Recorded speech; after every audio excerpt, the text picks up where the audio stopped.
Doctors, you can start the session now. Yeah. Good evening, everyone, and welcome once more to the MOS clinical rounds. And this time it is on uveitis. Uveitis has always been a very enigmatic condition where a lot of differential diagnosis can be possible. And it's so important for us to have the perfect diagnosis and the perfect treatment for the perfect visual outcomes. So today I would hand it over to Dr. Mayur and to our expert panelists at the national level and at our state level who have so kindly consented to be a part of this program. Thank you so much, everyone, especially Dr. Amod Gupta sir for being here. And I would now request Dr. Mayur to take it forward. Thank you so much. Thank you very much, Dr. Anagha, and thank you, MOS, for allowing us this opportunity. Now, I'm just sharing my screen.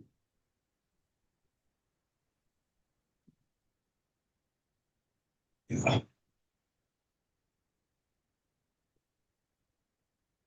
So is my screen visible? Yes, it is. Yeah. So, thank you, everyone, and special thanks to our chairperson, Dr. Anida Heru, and of course, our benchmark expert, Professor Amod Gupta, who needs no introduction. Our state experts for today are Dr. Nikhil Beke and Dr. Samyak Muthukkar. And our national experts are Dr. Ankush Kawali and Dr. Alay Bankar. Professor Amod Gupta, we all know, is the legend of uveitis in India.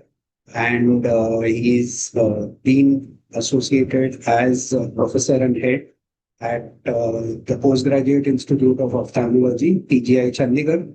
Dr. Ankush Kawali is currently associated with Narayan Nethralaya, Bangalore.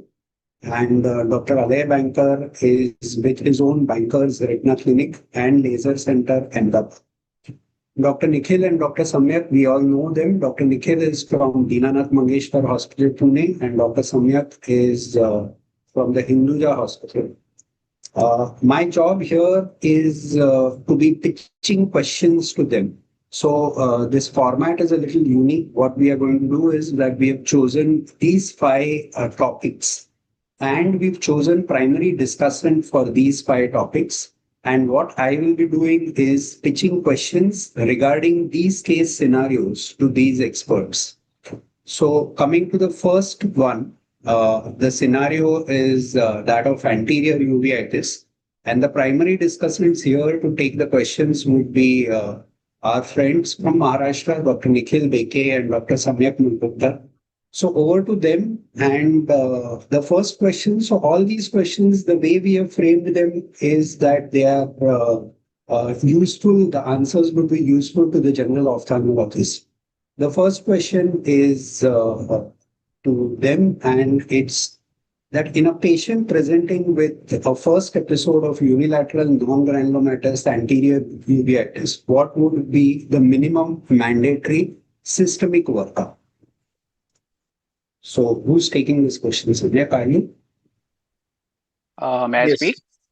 Audible? Yeah, please. Nikhil, go on. Yeah. So I think pattern recognition would be the thing which I would go for rather than jumping on directly to the systemic evaluation, the systemic assessment. So we would perhaps be taking a short history, a detailed examination, and perhaps would go back to retrospective history for the purpose of employing naming and measuring pattern, the naming and measuring strategy. So, and then we would try to find a possible list of differential diagnoses. And only in those situations where we think that a systemic condition is associated with current uveitis, only in those cases I would be ordering a systemic investigations. For example, if I'm thinking of herpetic uveitis or trauma or recent ocular surgery related uveitis, ocular inflammation, then I wouldn't be asking for systemic investigations at least as a primary etiology. But in the test, for example, I'm seeing a young patient with unilateral alternating uveitis, alternating between the two eyes, with history of low backache on retrospective history. Then definitely I'd be ordering HLAV27. And I mean, to begin with, we would also would like to confirm that this really a uveitis case that we are talking about, and the KPs are not really pigment or RBCs or any of these structures. And obviously, we would be discussing only the pathologies which are prevalent in India. Yeah, Samyak, something to add to this? No, that's right. I do agree with Dr. Nikhil that if the pattern suggests something specific, for example, in our country, if you have a young male presenting with sudden onset episode of photophobia, redness, pain, sudden onset blurring of vision, then we know that this is most commonly associated with HLA-B27 associated inflammatory pathologies. So in that case, I would just probably get an HLA-B27, probably an X-ray of the SI joint. And if he does have symptoms such as low backache in the morning or morning stiffness, especially when he gets out of the bed, I would also ask him to see a rheumatologist. But I would, in general, I would avoid getting the detailed testing of ANA or ANCA or all that. If it is not in the first sitting, it doesn't suggest something specific. We would leave it for further targeted evaluation. Would ask Dr. Amod Gupta sir to please have his inputs. I agree with Nikhil and Samyak. I think they have summed up very briefly. Just a word of caution. The number of disorders which we have believed have a very classic phenotype as bilateral insidious, onset and bilateral uveitis. But we must remember that many of these may have unilateral onset. So when the question asked is that the unilateral non-granulomatous anterior uveitis, then I think we need to keep in mind at the back of our mind whether this patient does he have any reactive arthritis? Did he have any GI infection? Did he have UTI? Because these are the loaded questions you need to ask. And likewise, for instance, Tinu syndrome, which is underdiagnosed, in young female less than 18 years. It's typically bilateral, but it usually, 1/3 of these cases may have a unilateral onset. And there you need to ask whether it's a chronic loss of, weight, fatigue, or it's an acute onset like pain in the flanks, because these have serious consequences. If you miss Tino, the patient would go into renal failure if you have missed the diagnosis and you keep treating the anterior uveitis. So they may have unilateral onset. So is in children. The GI-associated uveitis, we typically know it as bilateral uveitis. So I think they may have a unilateral onset. So is psoriasis, psoriatic arthritis, if it is like Samek said, ankylosing spondylitis or axial spondylorthropathy, as we call them, if the psoriatic arthritis is axial, then they may have, acute anterior uveitis mimicking classical ankylosing spondylitis. So some of these, I think we need to keep in mind when we are, dealing with unilateral, even unilateral. Of course, you need to keep in extremes of, I think Dr. Ale Banker is going to cover later in the course. If you have extremes of age, 4 years, 5 years, and 65 plus or 50 plus, first attack of uveitis, one should keep in mind the masquerades. I think we'll discuss that much later in the course of the proceedings. So these are some of the extra points we need to bear in mind, because some of these things you can always look at the hand, look at the joints, and psoriasis can be easily picked up. History, a few pointers for history, more than a physical exam, I would say. Yeah, thank you. Okay. Thank you, sir. And Samyak, this actually leads us to the third question. Is there any type of anterior uveitis that, as a general ophthalmologist, we may easily miss till it progresses to the later stages? And the second part of the question is, is that should we actually test all anterior uveitis for ANA or ANA club? Right. So I think Sir has brought out the point, and children, they cannot tell if they have a decrease in vision, and this presents with a classical white eye uveitis. So JIA associated disease is a white eye uveitis. Unless they are evaluated on the slit lamp, it should be a must to see these children on the slit lamp to see for changing such as band shaped keratopathy, uh, synechia, cataract, and there is a poor view of the retina in those cases. So hence all children who present with some vision complaints should be evaluated, and they should be evaluated. So this is kind of missed. Now if you have a child who comes with a specific kind of complaint such as a decreased vision, then you should specifically get the ANA test in such kids. And I think that's where, not in all children, but especially in that age group, if they do have such symptoms, then it makes sense to get that evaluation done. Yeah, so Nikhil, while Samyak has been answering the question, he's talking about kids when he's talking about ANA plot, and he's not referred to adults. So are there any adult situations purely related to anterior uveitis where we write ANA blot? I mean to ask, is ANA blot something that we should routinely ask for all uveitis, anterior uveitis? What do you Not feel? really. I at least do, on my part, I at least do order ANA for all my anti-uveitis patient workup. Unless I'm specifically looking up for, some condition which is associated with a systemic autoimmune condition. And even in those scenarios, unless the patient is specifically giving a history of some systemic ailment, systemic autoimmune disorders, I think ESR and CRP would be the my go-to markers to begin with. And then, depending on maybe possibly a consult in concussion with a, I take a help of a rheumatologist friend of mine to pick up the pattern better, and then order the investigations later. So that's a huge learning point because both ANA blot are extremely costly tests. And if we are advising them for anterior uveitis, then we are increasing the cost burden to the patient. Nikhil, again to you. Which clinical sign, the second question, which clinical sign should make us suspect an infectious rather than an immune mediated anterior uveitis? Well, in my honest opinion, this is not a question with a very straightforward answer because not, as Professor Gupta likes to say, not all diseases are we are going to read textbooks. So they are not going to come up with very classic patterns. And infectious uveitis is not a very monolithic, uniform entity where a standard set of signs is going to be there and all the infectious uveitis signs.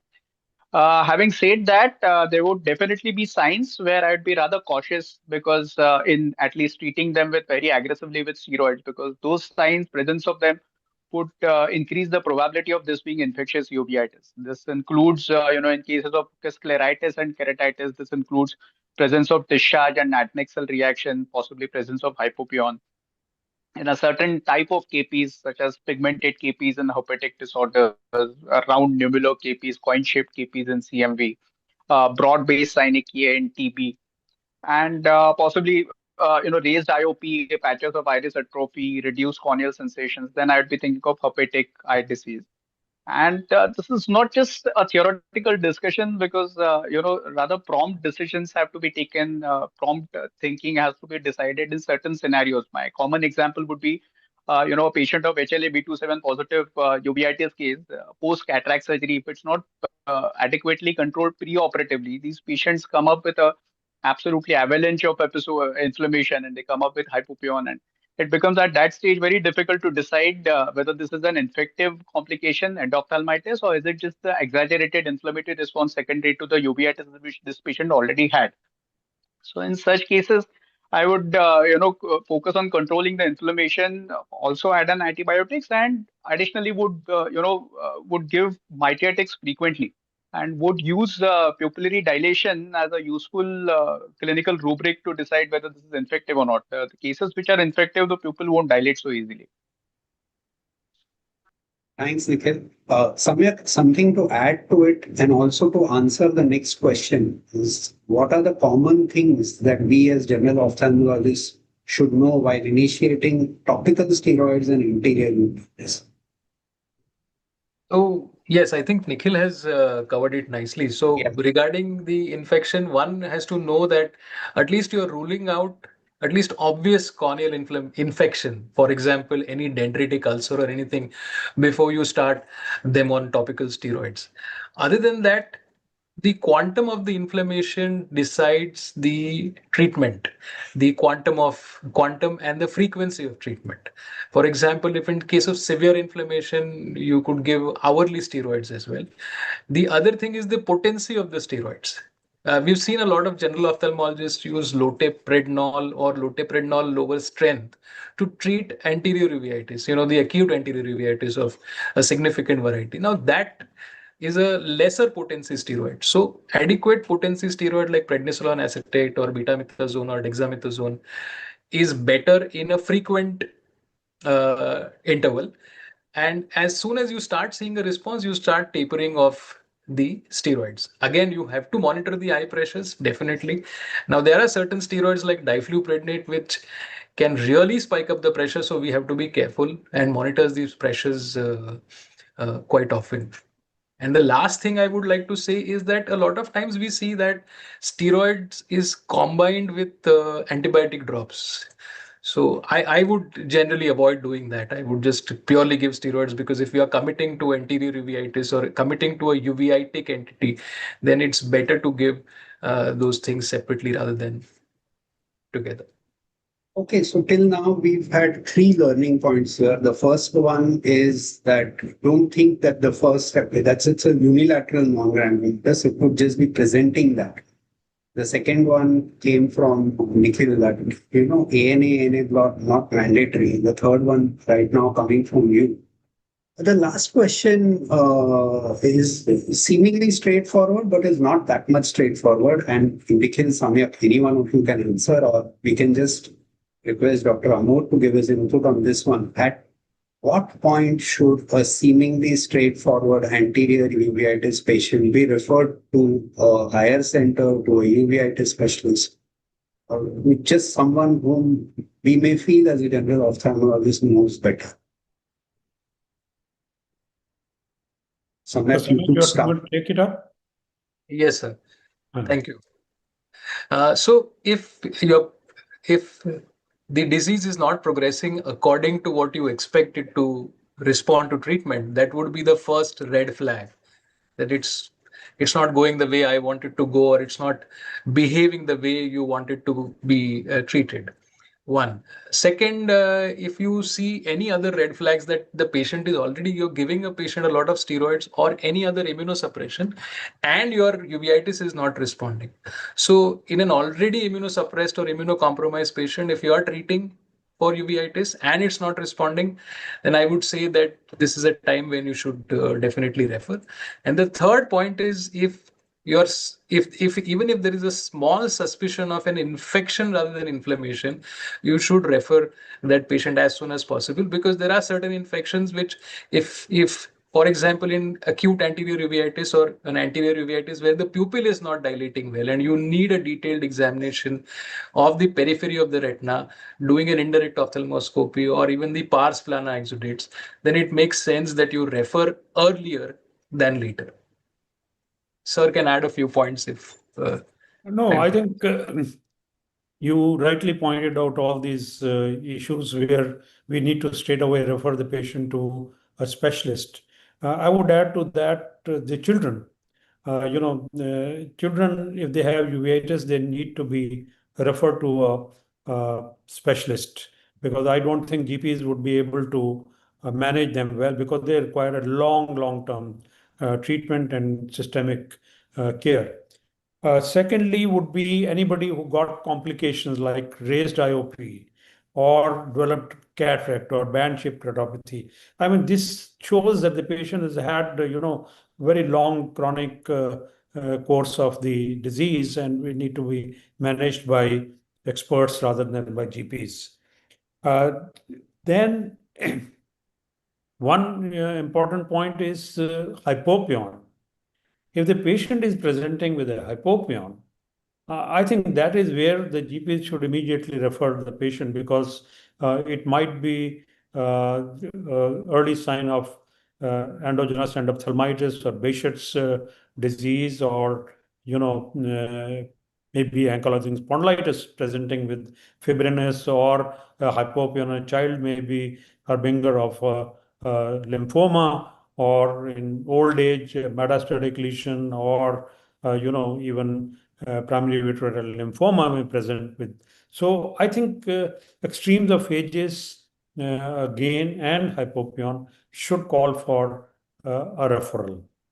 And as you rightly said, that if you are not able to do complete examination, which I think before starting topical steroid therapy, I think I would have added that complete examination, if it is not possible, you should not declare it as anterior uveitis, simple anterior uveitis.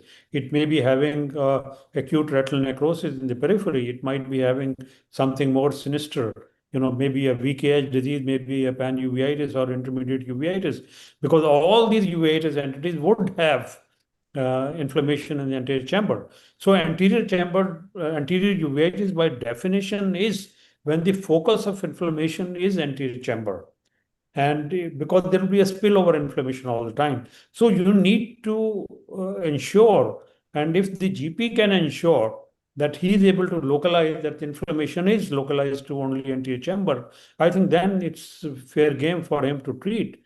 But if he is unable to do that, say confidently that this is only anterior uveitis and doesn't represent intermediate or posterior or pan uveitis, then I think there's a challenge for him to continue treatment. Yeah, thank you. Thank you, sir. Dr. Ankush, Dr. Alay, is there something that you would like to add to the discussion till now?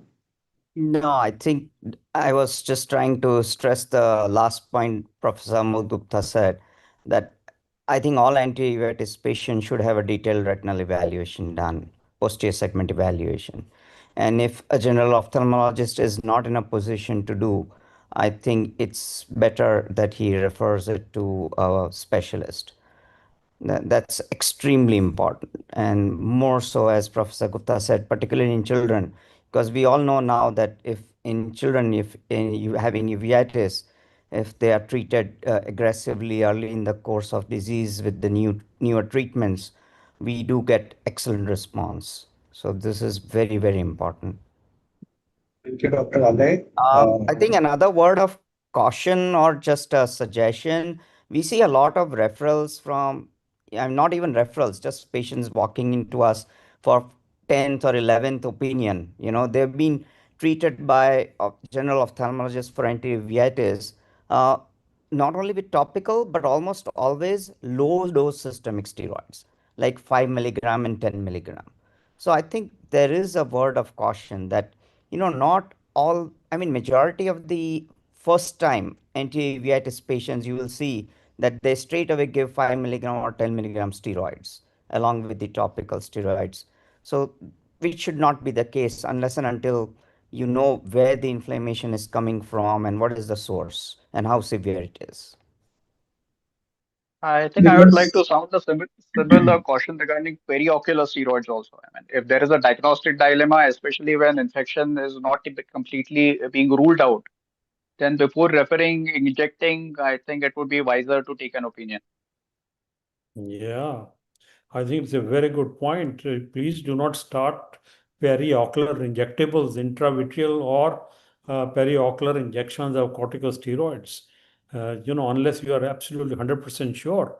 We reserve these periocular injections mostly for intermediate uveitis patients, and no way we are going to give those for anterior uveitis or infectious, because we don't know what's lingering behind in the retina. It may be a case of acute retinal necrosis or herpetic retinopathies, and you had it. And we have seen toxoplasma patients being treated with intravitreal corticosteroids, oral corticosteroids, periocular steroids, and ending up disasters. So please be careful. I think Nikhil has made a very big, very valid point for general ophthalmologists. With just Absolutely, one additional point from my side regarding the HLA-B27.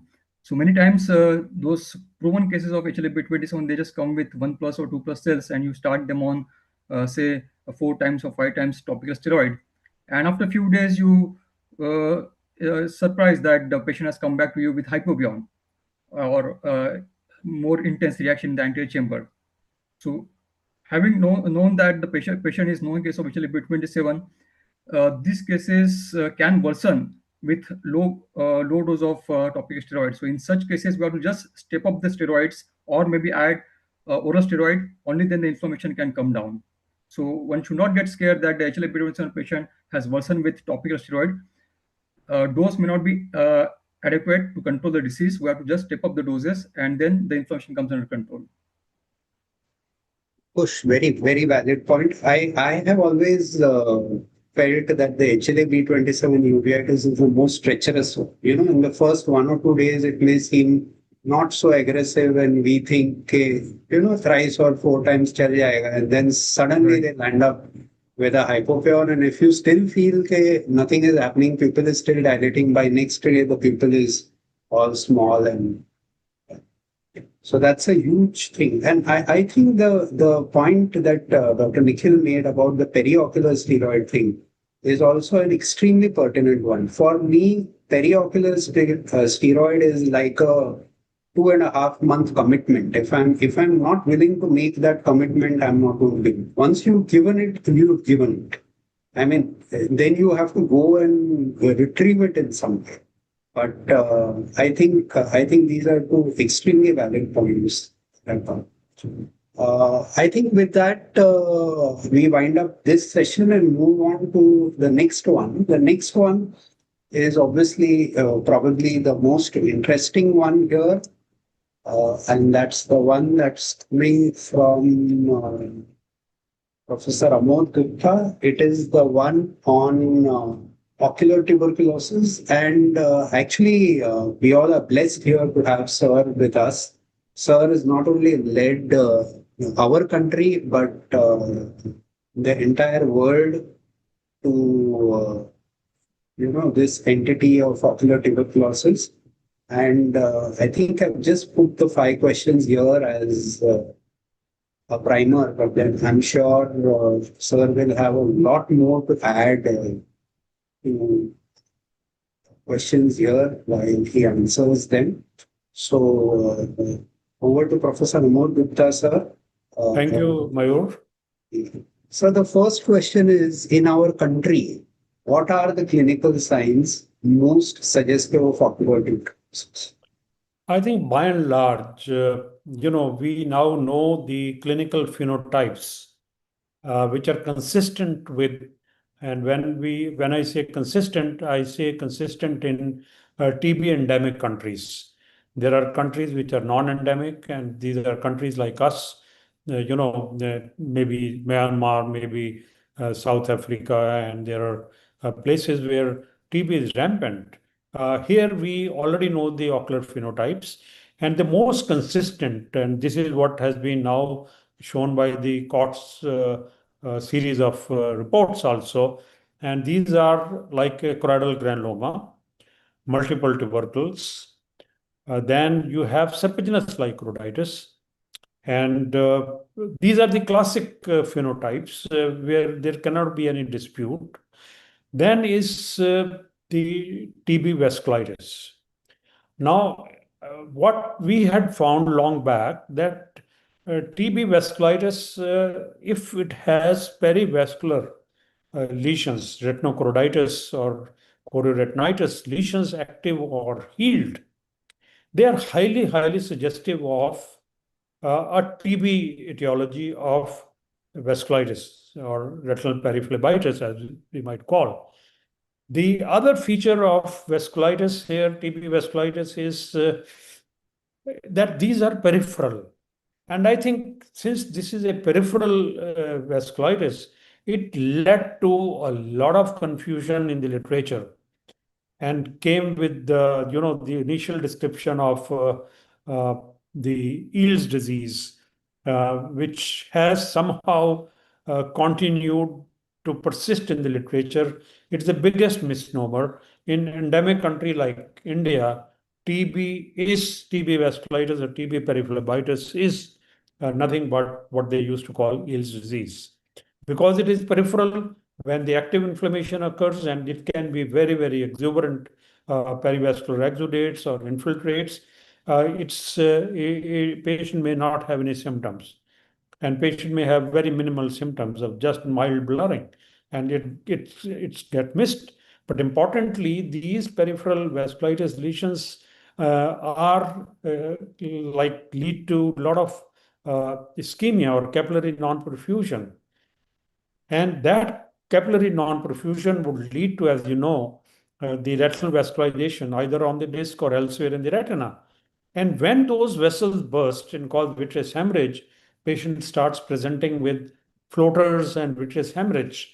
And this was the vitreous hemorrhage which was reported in 1882 as or 1880 as Eales disease by Henry Eales.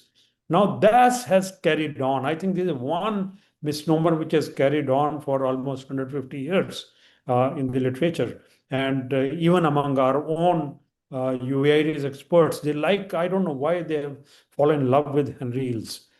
What drew them to that name? Because that was the era when we didn't know any etiology of any inflammation, and you tended to name them after the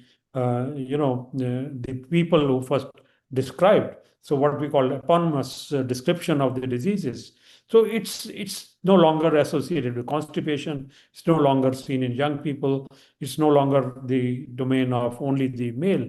So this is one sign which is very common in endemic countries. So perivascular infiltrates, the extensive segmental occlusive periphlebitis, and development of ocular neovascularization is, I think, very, very characteristic phenotype of ocular tuberculosis.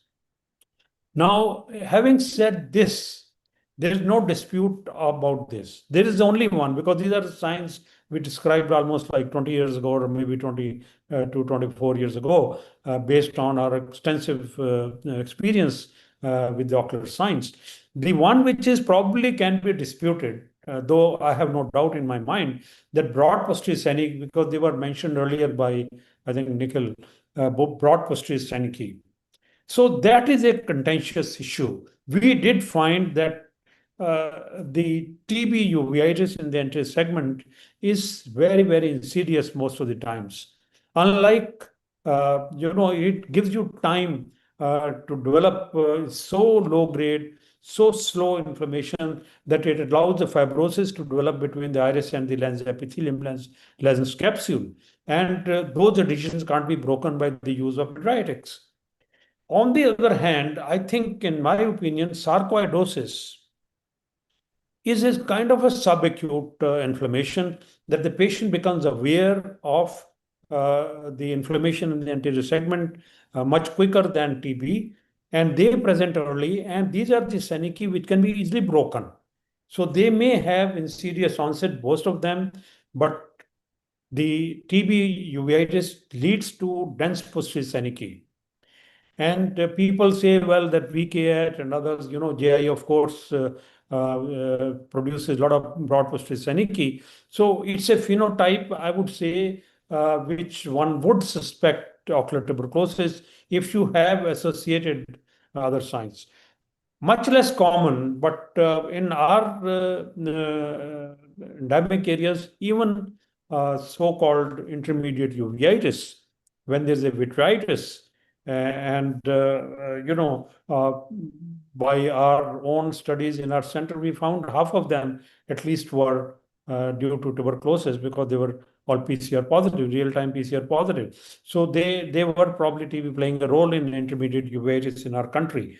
So I would consider these as very, very clinical signs which are suggestive, and TB should be very high on your index of suspicion for this. These are the ones. I don't know if anybody would like to add to any of these. And one specific sign I would like to mention And that is in the choroidal tuberculomas, when you see that these tend to develop new vascularization, what we used to call RAP lesions, retinal angiomatous proliferation, when they're drawn from the retinal circulation, or they may have CNV. So because this is hypoxic granulomas in the choroid, so they tend to develop. They're highly vascular. If you do the fluorescent angiography, they are highly vascular granulomas. So they may manifest as a very tiny dot-like hemorrhage, intraretinal hemorrhage, and this would be a giveaway sign that you're dealing with a tubercular granuloma in the eye, in the choroid. If you see those kind of intraretinal small, tiny hemes. So to distinguish it from small, multiple sarcoid granulomas or other, birdshot granulomas in the eye. So that would complete my phenotypes when you should think of TB as the possible number one cause. Well, what I gathered from here is that you spoke of choroidal lesions, you spoke of vasculitis, you spoke of RAP lesions, you spoke of intermediate uveitis, and all of them are posterior segment. So, Yeah. as a general ophthalmologist, I need to dilate and see the fundus before Yeah. I even think of calling it Right. ocular tuberculosis. What I would think. Yeah, you must dilate and see to the extent you can possibly do, because you might miss. So, for instance, you see mutton fat KP in the anterior segment. Okay, either one eye or both the eyes, or you see broad-posted Seneca, and the eye may be harboring VK disease and not TB. So you have to do a complete examination. That goes without saying. And you see those nummular scars in the inferior periphery, you immediately get the diagnosis of a chronic recurrent leakage disease rather than TB, because they are all granulomatous. So sarcoid is a granulomatous disease, VKH is a granulomatous disease, so is TB. And they all produce mutton fat KP, they produce broad posterior Seneca, but their fundus appearance may be altogether different in all of these. You might see, for instance, VK disease, a sunset glow, and peripapillary atrophic lesions. So I think if you do a complete examination, you will get the hang of what you're dealing with.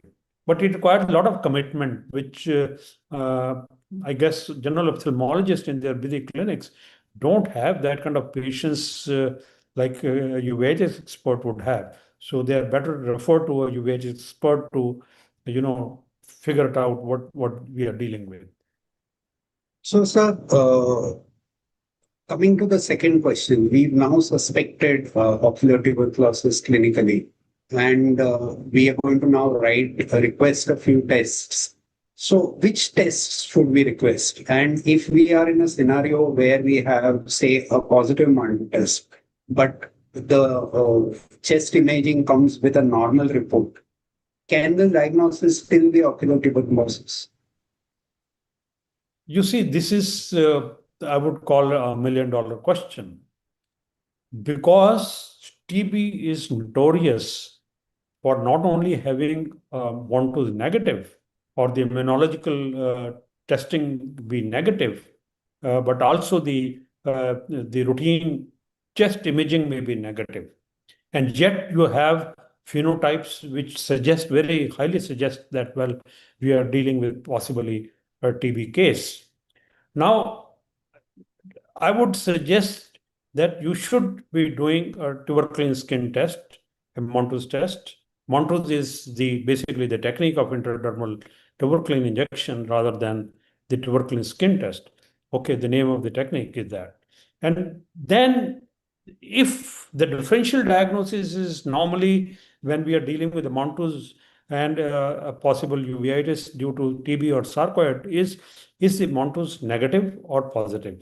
So in that instance, we need to be doing the routine IGRA test, quantiferon TB gold test, because because negative Mantoux in our experience is the greatest discriminator between sarcoid and TB. So if it gives you a negative result on Mantoux, yet the IGRA is positive, the quantiferon TB test is positive because CD4 memory T cells are available in the blood circulation, but they are not available in the skin. They are busy in sarcoid granulomas, so they are not available. So the Montus would be negative, but IGRA would be positive. So this is a situation which will give you a clue. If it is Montus positive, then you know that maybe 40% or maybe 35% of the current Indian population is Montus positive.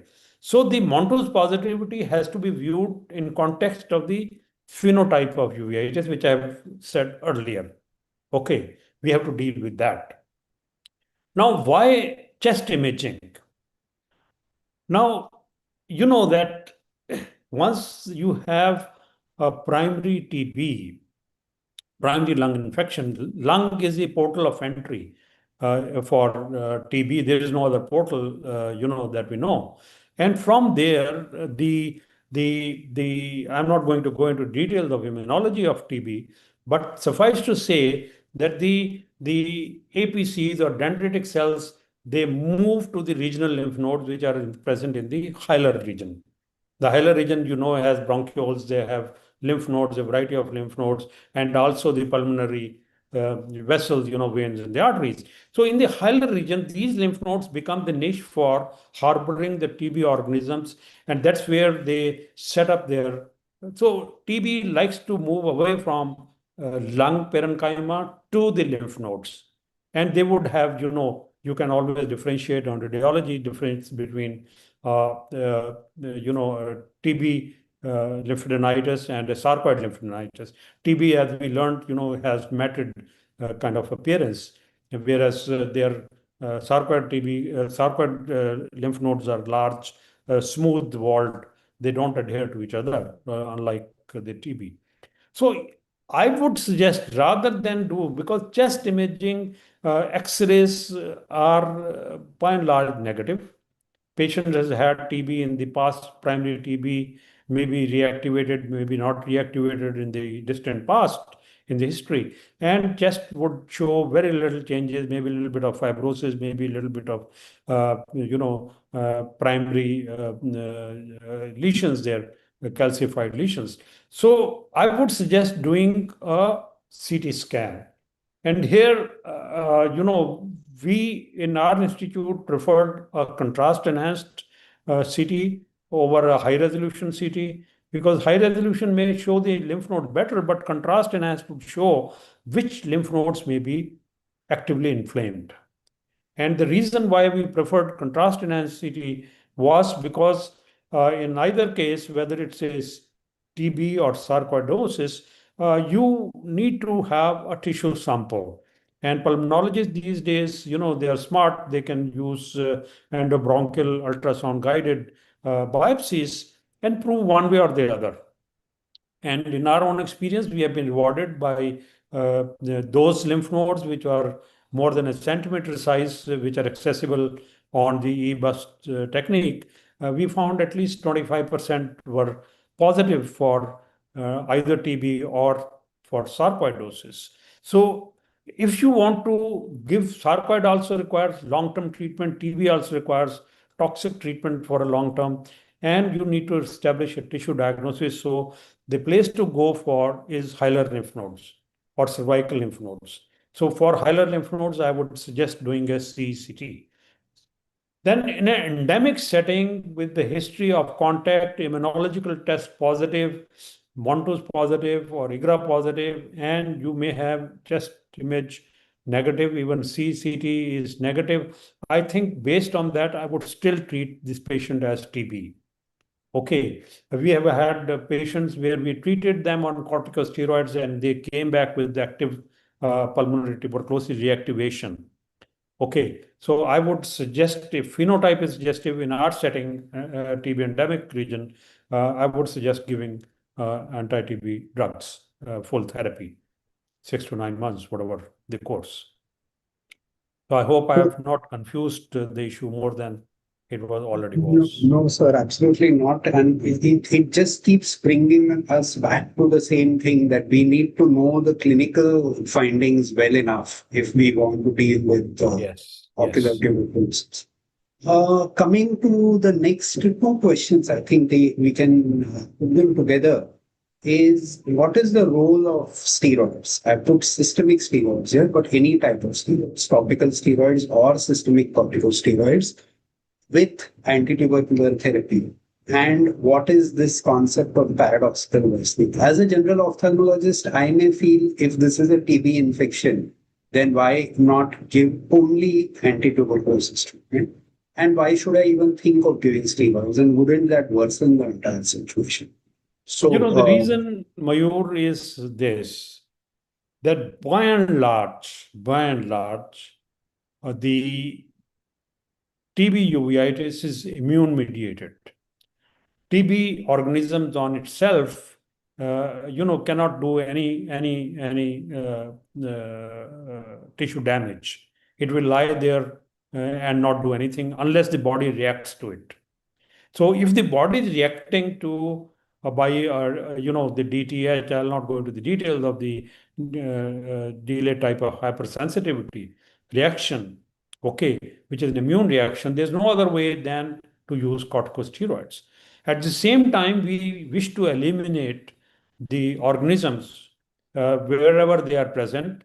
They may be present in the eye in the few instances where you have multibacillary kind of disseminated tuberculosis. You can find the multiplying organisms even in the eye, in the ocular samples, or some of the cases where they are paucibacillary, but yet you may have viable MTB you detect via PCR reactions. But in other cases, and of these, the serpiginous like choroiditis is by and large an immune mediated. So is TB vasculitis an immune mediated. And that's how some people contest why give TB anti-TB drugs if they will respond to corticosteroids. Sure enough, initially they'll respond very well, but they'll come back. Once you have treated these patients with corticosteroids, they'll come back with a more aggressive ocular pathology in the eye than it was before. And this we have seen from our own experience of more than 100 patients that we reported a long time back, that the recurrence rate is reduced dramatically if we treat with anti-TB drugs and corticosteroids. And versus those whom we treated only with steroids, the recurrence rate was something to the tune of 75%. Now that's a big figure for recurrence. Okay, so I would suggest that we combine them together, and nobody knows whether they can be given on the same day or we should wait. But please remember that we have burnt our fingers. Try to give only anti-TB drug and withdraw corticosteroids initiated by a general ophthalmologist. So they should never be withdrawn in a rush, because you will see almost blinding complications coming because of the immune reaction that will be invited by treating only with. There are people who have reported, and I think Soumya Basu has treated some of these patients with anti-TB drugs. If we are sure, which we cannot all the time, that it is purely microbial and there is hardly any, and the lesion is not threatening the fovea, the vision is good and is not threatening, maybe you can try it, but I would rather avoid. I would give them together, corticosteroids as well as anti-TB drugs. Give a cover. You can start corticosteroids maybe a day or two later, but not too far apart. Okay, so as a general ophthalmologist, I am not going to be able to get away by just making the diagnosis and expecting the pulmonologist or somebody to treat. I will have to be actively involved and decide on giving this to. Yes. So what about paradoxical worsening? We keep talking about this little concept that I feel we should all. So paradoxical worsening, if you know, is somewhat similar to what we see in syphilis when we introduce penicillin, Jarisch-Alzheimer reaction. So by and large, the accepted view is that once you give anti-TB drugs, there's a tremendous release of TB antigens at remote sites. We don't know which sites in the body. Eye is perhaps not the only site of TB antigens, but systemic. And once that TB antigens are released, they invite immune reaction by CD4 helper T cells. A massive surge of these CD4 helper T cells occurs with the release of cytokines, which lead to almost set the eye on fire. Because if you have a lesion, and this we have seen in serpiginous-like choroiditis, that if you're using wide field, ultra wide field imaging, you would see almost to the tune of 40 to 50% of the cases showing paradoxical worsening. We have seen tubercular granulomas worsening after initiating anti-TB drugs, the same mechanism. We have seen vasculitis worsening, and people have reported, a long time they've been reporting paradoxical worsening in TB lymphadenitis as extrapulmonary TB. They have seen in TB pericarditis, they have seen in TB meningitis. So wherever the extrapulmonary sites, there is TB lesion, it's liable to have paradoxical worsening, and that is why typically for some of the vital organs like heart, for brain meningitis, and for pericardial or pleural effusion, or even the eye, corticosteroids become an integral part of the treatment combined with anti-TB. Pure anti-TB drugs you can give for patients with pulmonary TB. So we should try to differentiate between extrapulmonary TB and pulmonary TB treatment. Thank you, sir. And so also I went through all of this. Suppose my patient was completed the course of AKT, and then there is a recurrence. So if there is a recurrence, as a general ophthalmologist, should I think that my diagnosis was wrong in the first place, or should I think that I am dealing with some sort of resistant organisms? What should I think of? If Now, there that is a is the challenge even for the experts, Mayur. To say that this is one simple thing is one should ensure that patient was compliant with the treatment. If the lack of compliance would be one reason, because they were getting some kind of side effects and stopped, or he went to another opinion and he said this is futile giving anti-TB drugs for the eye. So that could be one reason. But I don't think we should be starting in a rush retreatment with corticosteroids, because this phenomena is known. We have ocular, what is called immune privileged site. Eye is a immune privileged site. And once you've had breakdown of these barriers, the ocular barriers due to inflammation, okay, then there is a exposure of our antigens, specifically the antigen that was sequestrated earlier now are exposed to the systemic immune system, and there is immune response. So you would have now what we call epitope spreading, phenomena of epitope spreading. Something that started as an infectious phenomena has led to autoimmune disease. So many times these patients who have once responded and then continue to linger on, there is some inflammation going on, may be pure and simple phenomena resulting from epitope spreading, that is the exposure of self-antigens in the eye, ocular antigens, to the systemic immune system. Okay, and that would keep on, pushing the autoimmune reaction. So you will have to start or continue corticosteroids much longer than the anti-TB treatment duration. So if you're giving for 6 to 9 months, I think you should not be stopping steroids in a rush because it may continue. So you would gradually taper, keeping a very keen eye on the lesions if they are continuing to simmer or linger inflammation, or progress and then only stop, because it is a component of autoimmune reaction which is leading to this kind of a setting where you think patient is not responded fully. Should I do another? Then about 12% in our experience have been the ocular TB has been due to resistant organisms.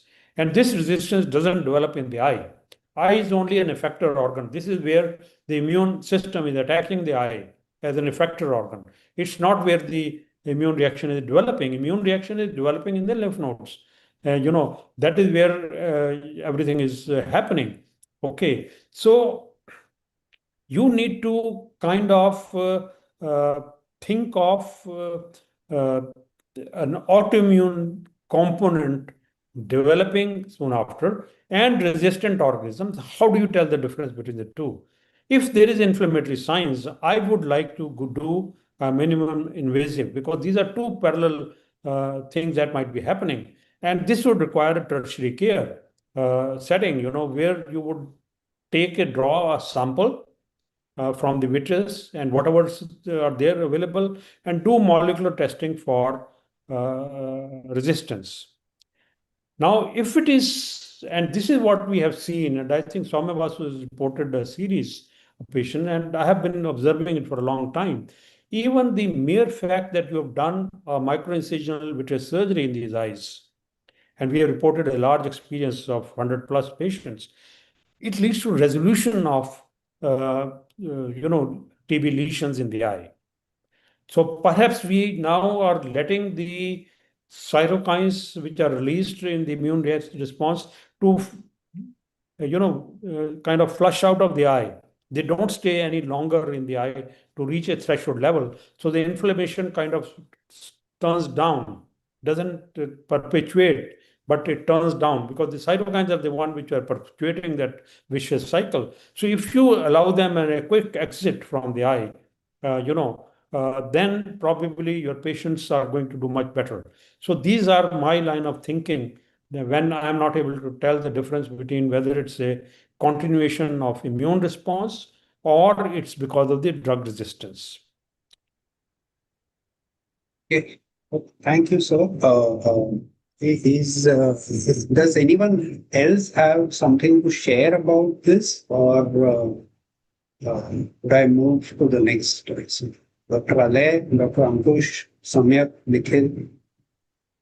A small comment, perhaps. I think during the time that I spent with Sir, we were doing the TBLB and TBN, as Sir mentioned, EBUS guided biopsy of the hyaline nodes. So perhaps these samples could also they could also be used for gene expert analysis for rifampicin testing, resistance. I think that's a good point, Nikhil, that you could go in if there is a lymph node available there for biopsy and subject that to even the molecular DNA testing and resistance testing. And these days, number of these tests are available. And we are Kusum Sharma from our department, from microbiology department, has reported from our institute number of studies now talking about the nucleic acid amplification test, a variety of these tests, comparing one with the other for detecting rifampicin resistance also. Dr. Alay, you were saying something? No, I'm fine. I think it was just alluding to the gene expert thing that has already been mentioned. Okay, so with that, we move to the next scenario. And if I have ever known Dr. Ankush Gauri with something, then it is the post-fever scenario. And so over to Dr. Ankush. And Dr. Ankush, we have 3 questions here for you. Well, only 3, because this is something that we are actually not talking about much yet. As much as we are talking about ocular TB, we are still not talking about a uveitis scenario that happens after a recent febrile illness. So, Ankush, what is the classical case scenario? What are the ocular manifestations that prompt suspicion to a post-infectious inflammatory syndrome? Well, talking about the uveitis which arise after the fever, it's like opening a Pandora's box. I generally classify those entities into four main broad categories. One, when you have the active replicating organism inside the eye and the same organism inside the system. For example, the case of endogenous endophthalmitis. The second, when the organism has already cleared from the system, but it persists in the eye. Third, I will say the organism has cleared from both eye as well as the system, but there is a immune disbalance like molecular mimicry or immune complex deposits or a cytokine surge, which is causing the uveitis. Third, I would say there is no organism at all. For example, the patient has received vaccination and the patient had developed fever and has come to you with uveitis. And the fourth situation is hypothetical. The patient has developed a chronic immune disease, which was triggered by some infection. So those are four broad categories. Now, coming to the most common scenario, what we see in our part of country is the post-fever retinitis, or I like to call it as epidemic retinitis. Generally, the patient has a history of fever 2 weeks back or maybe a month back. They come to you with a resolving skin rash or history of joint pain. Physicians may diagnose this disease as a so-called viral fever, or some people call it as typhoid. And when they present to you, what you see is non-calamitous anti-uveitis, vitritis, which doesn't exceed 3 plus. Disc edema may not be there, but the classical finding is retinitis. So those are all cotton spot like multifocal retinitis arranged around the disc, along the arcade, and commonly associated with macular edema. So this is a classical scenario when we see post-fever retinitis. Okay. So Ankush, in answering this question, you've also laid the framework for the answer of the third question. But coming to the second one first. So if we have a post-fever retinitis, a typical scenario like the photograph that I put there, where you see some cotton wool type of things, what investigations would you Yeah, ocular, so talking about the systemic? investigations, I would like to draw your attention to the history of this disease. So when the first series was reported from Arvind Madurai, the investigation pointed towards West Nile virus. The second series came which pointed towards chikungunya. And after that, there are several reports which suggested dengue and typhoid. And then from our center as well as Arvind Coimbatore reported etiology of rickettsial disease, which we associated with this particular entity. And recently, LVP group, they did the next generation sequencing from the vitreous fluid, and they found no suspected organism. Surprisingly, some unknown organism were detected with this NGS, but not chikungunya, not dengue, not West Nile virus, or not even rickettsial organism. And very recently, just last month, we reported a series of 10 patients in which we did the aqueous tap and sent for next generation sequencing. And again, we were surprised to see that all suspected organisms were not found. So now the question arises whether you really have to go ahead and do serology or molecular diagnostic, which are directed towards those etiology like West Nile virus, chikungunya, dengue, typhoid, or rickettsia or not. Well, the practical approach would be, I will say, first of all, you check the blood pressure. I have seen the cases referred to our department, and they just had grade 4 hypertension. The clinical picture mimicked epidemic retinitis, but the patient had just hypertension, and it resolved once the BP comes under control. So basic investigations, before jumping into the investigation, check the BP, do the routine tests like RBC, sugars.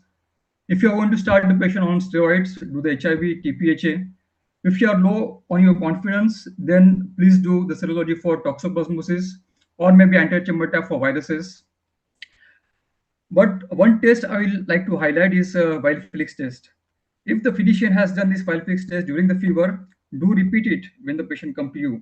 And if you can document the 4-fold increase in titer, then that will confirm the rickettsial etiology. And not only the investigations, not only the labs, but pay attention to the imaging as well. I will highly recommend to do the OCT scan passing through the lesion. And if it shows the necrosis or loss of tissue, it may not be epidemic retinitis. So you should think about a herpetic infection in such situation. One more test that is visual fields. Many times we have seen the patient, they are improved with 6 vision, but still they do have complaints. So in such patient, if you really want to document what is the exact cause for the decrease in vision due to the visual fields, and it can show the scotomas, which will correspond to the previous retinitis lesions. So these are the few tests which will uh, I like to do in case of epileptic retinitis. Now, Ankush, frankly, my favorite drug for a lot of things is doxycycline. I mean, I like that drug. What about you? I mean, would you observe, would you give corticosteroids, would you give doxycycline or something else in a Well, the post treatment, fever? yeah, the treatment for this particular disease, I would say it's rather evolved. So long ago, almost more than a decade ago, we used to treat this patient with antivirals just because the physician has diagnosed this case as a viral fever. So we used to give valsivir with steroids. We have injected ganciclovir, but then we realized that we are not dealing with herpetic viruses. So this retinitis is not because of the HSV VZV. So obviously, this antiviral medication will not work. Then we started treating this patient with purely steroids, but then few cases emerge, they worsen with steroids, and there are a couple of cases which was reported in IGO. The patients improved with once the patient started on doxycycline. So then we did the study, one group with doxycycline and steroid, and another group only doxycycline with maybe topical steroids. And we found no difference. So it was reported 2018. And since then, I have been treated these cases only with doxycycline. I remove them after 5 to 7 days. And only if there is no good improvement, then I like to add steroids in such cases. So the doxycycline is mainstay treatment for this particular entity. I observe them for a couple of days.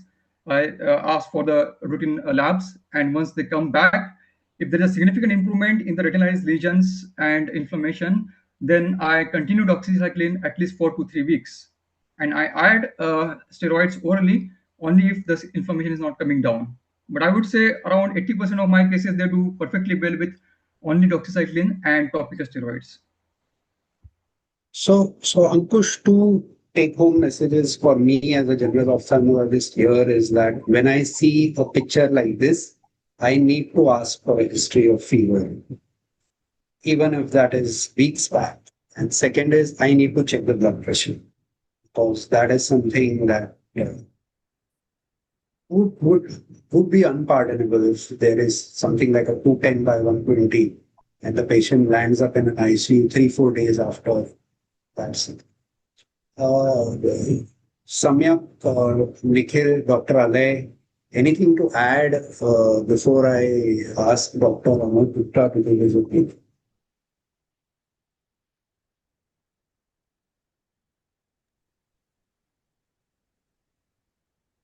Samyak? So I do, agree with what Dr. Ankush said in that part where it is more of an immune-mediated phenomenon. And in my experience, I usually treat it with oral steroids or systemic steroids, and they tend to respond well with the steroids. Having said that, there are certain cases which, they have a good response to begin with steroids. And after you taper them, they kind of, the exudation, the retinitis goes away very well, but the exudation surrounding the vessels, sometimes it stays for a longer time. Macular edema may take a bit more time to resolve in such cases, and then you'll need to persist for some more time. I think, and then it becomes kind of a more immune mediated, and you might as well titrate the steroids. Sometimes the milder cases we've seen they resolve on their own also. I mean, without any Yes. systemic therapies. Yes. I mean, that was in very initial stages when we did not know that this is post-fever retinitis. And we were just waiting till we understand the disease. And when we asked the patient to have a very frequent follow-up, see them after 3, 4 days while waiting for few tests, it has already resolved on its own. So I guess I think what Ankush said, I think doing an imaging as a baseline would probably give you some leverage as to how aggressive you can be initially on starting your therapies. So I would say out of 300 cases, I had only 3 cases in which we have not given any treatment. The patient had lost to follow up, and then when they presented to us, it was all gone. So microedema was gone and retinal lesion resolved, but it resolved leaving behind some damage. So I would say if you start the patient on treatment, that will prevent the damage what patient are going to develop without treatment. Well, we don't have any comparative study, but the patient comes to you with hand movement vision or say counting finger vision. You really can't send a patient back saying that no treatment. So most of our patients they receive treatment. Only when we do the comparative study, not starting the patient on any treatment and starting the patient on any treatment, then we'll come to know. But we don't have any a big number for that. So Then modest observation, and may I chip in just for a second? Yeah, sure, Nikhil. Yeah, so just a modest observation as someone who has seen, a bit of uveitis patients in up North India as well as in South India, and I think I would like Professor Gupta's opinion regarding this. I practically see very few of patients of this pathology in North India, and now that has moved more and more towards South India, I see the incidence rising. Is this something matches that his observation as well, or this is just my modest experience which is making me biased? Professor Amod Gupta, sir. so you're muted. I agree with Nikhil that in North India we see far less post-fever retinitis, and whatever cases personally I have seen, they have, because I saw them long time back, they were all the ones coming from South India for second, third opinions. So we on our own had a few cases following dengue. I think dengue was far more common than chikungunya or West Nile or typhus fever in this part of the world. So each to his own. I think we need to, because a lot of these papers came to me for review at one point of time several years ago, and I always suggested that you need to be first talking of the epidemiology of the fever in your area and deal with the epidemiologist first. Have you asked what kind of fever is this? Because serology may be positive, may not be positive, and he rightly said, Ankush, that you need to show a rising titers of in serology for a particular infection. Uh, I'm not sure about doxycycline. It is getting perhaps repurposed.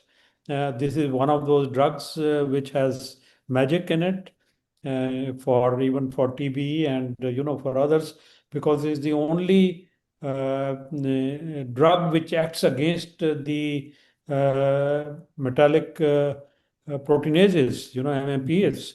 So this is the only approved drug for that. Probably somewhere it is reducing, minimizing the tissue damage, in the retina, and that is how you record them as, resolution. But what I believe, whenever you have those multifocal retinitis patches, once they heal, they are going to lead to loss of the nerve fibers, loss of retinal ganglion cells.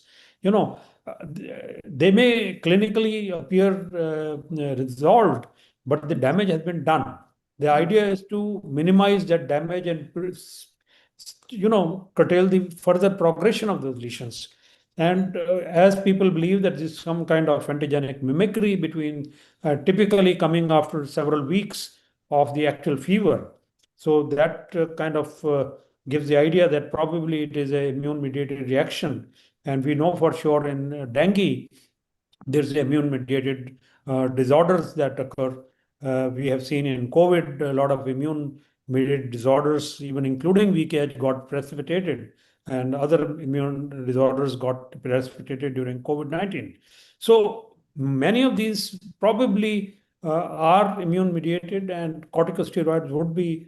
I would, if the vision is threatened, mild cases, vision is okay. I would withhold maybe or use just topical steroids. But my major worry is, with some of these cases we have seen, is those progressive lesions that you see today and you see after a day or two, and the lesions have progressed. What are we dealing with? Is that, are we dealing with herpetic pathologies there? uh, we don't know unless we do some kind of PCR testing, at least because PCR for herpes group is so sensitive, almost like 95% sensitivity. So if you have ruled out that infection as a possible cause of retinitis, I think you are comfortable in continuing with the corticosteroids. But otherwise, it will be disastrous if it were mistaken. As Ankush said, that patients could present, HIV patient could present during an epidemic or after the epidemic. Patients with hypertension could present. So cotton wool spots, and very difficult to differentiate cotton wool spots or multifocal retinitis lesions, just to pacification of the retina. So some of these are major challenges. So they are not as simple that just give them the corticosteroids. I think you need to fully work up, and it should not be the domain of the general ophthalmologist to deal with any patient with retinitis, whatsoever the etiology. I think they should immediately post-haste refer the patient to experts. And now we have experts of dealing with this kind of disease, a number of locations in the country where they could be seen. Thank you, sir. Once again, a lot of things to learn from this. So moving on to the next scenario, and this one is between the experts from Maharashtra, Samyak and Nikhil, and it's about the posterior segment infections. So, Samyak, what clinical features help differentiate infectious retinitis from non-infectious posterior uveitis at presentation? What basically are the red flags? Yes, thank you, Mayur. So I would treat all retinitis as infectious unless otherwise proven. So it would be a major red flag to see a retinitis and uh, consider it non-infectious. So unless otherwise proven, they're all infectious. For example, the typical features like headlight in a fog appearance or reactivation of a retinitis next to the scar is a classical example of toxoplasma, right? You know. The other thing is that if you see peripheral retinitis, confluent retinitis, then it would point towards the viral etiology, acute retinal necrosis or progressive outer retinal necrosis. And retinitis along with any perivascular hemorrhages, of course, would suggest an infective etiology. Unless in cases of post-viral retinitis, like we discussed in the last, which is uh, more commonly as a non-infective etiology. On Behçet's disease, then you have the associated symptoms, systemic symptoms, oral or orogenital ulcerations. But you should be also aware of syphilis because retinitis and syphilis has been evolving over the years. And from a placoid retinitis, now it is more of a ground glass appearance. Stellate, small pinpoint retinitis also has been observed. So I would like to rule out everything else when I see a patch of retinitis, unless it's a classical feature and then would treat it as a pinpoint.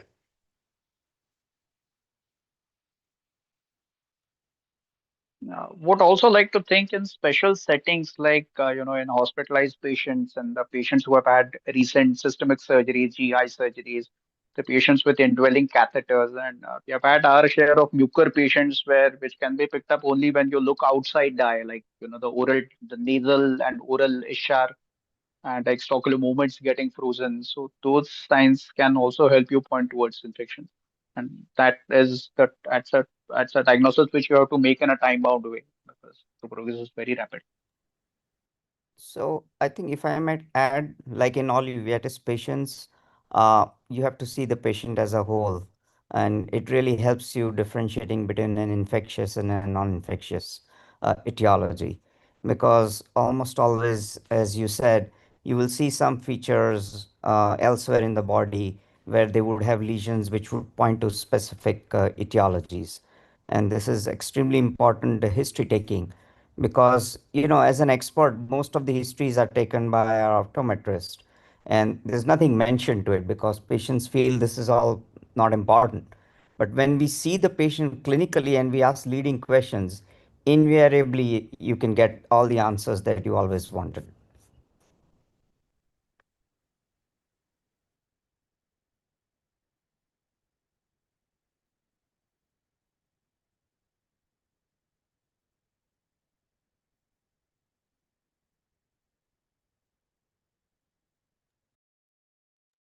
Mayur, you are Dr. muted. Mayur?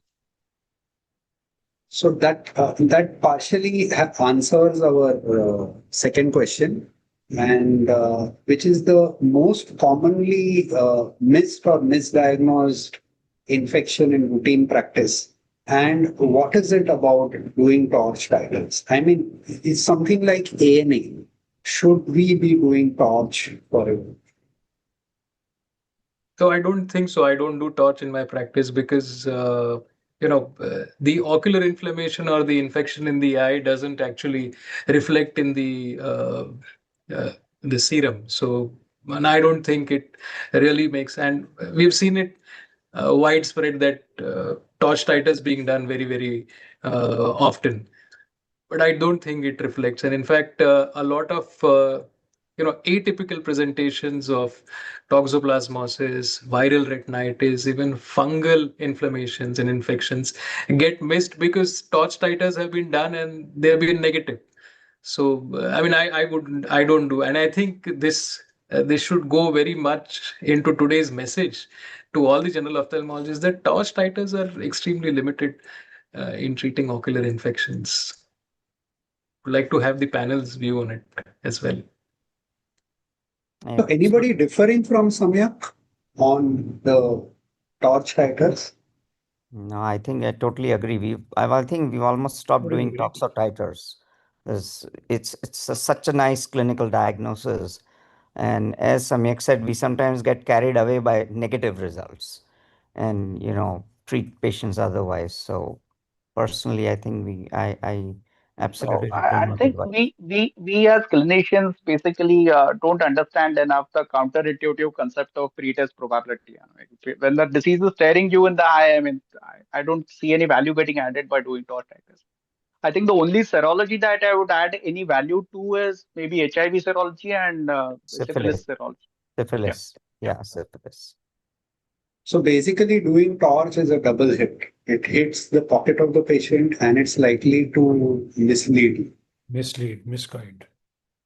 And it becomes difficult when you have a positive test and your diagnosis is something else. I mean, if I'm thinking of, say, VKH, and if a toxo IgG is positive, how would I? I think just what Nikhil said. I think we should all be very very careful and really at the back of the mind think about syphilis, which is tremendously on the rise. I mean, it's amazing what the number of cases post COVID that we've seen in syphilis. In the past 20 years we have not seen it in just last 4 years post COVID, and it's not just India; it's worldwide. Even the indoor admissions following syphilitic cases have increased all over the world. And as Samyak said, you have varied presentations. They're not classical presentations. So I mean, every case that you see something unusual in the posterior segment, you should always have syphilis in the back of your mind, the biggest masquerader. Yeah, Dr. Alay gave great point again. And coming to the next question. So, Samyak, Nikhil, we spoke of headlight in fog, and so we spoke about it being toxo.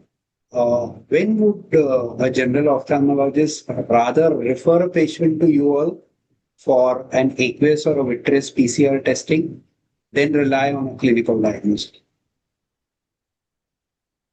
So anytime that your treatment doesn't go according to what you planned, one is, I mean, that should be the immediate sign that you should refer it.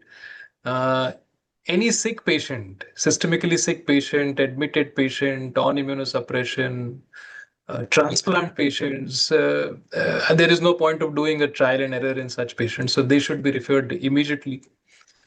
Uh, those patients definitely need important care and attention. Nikhil, you want to add to this?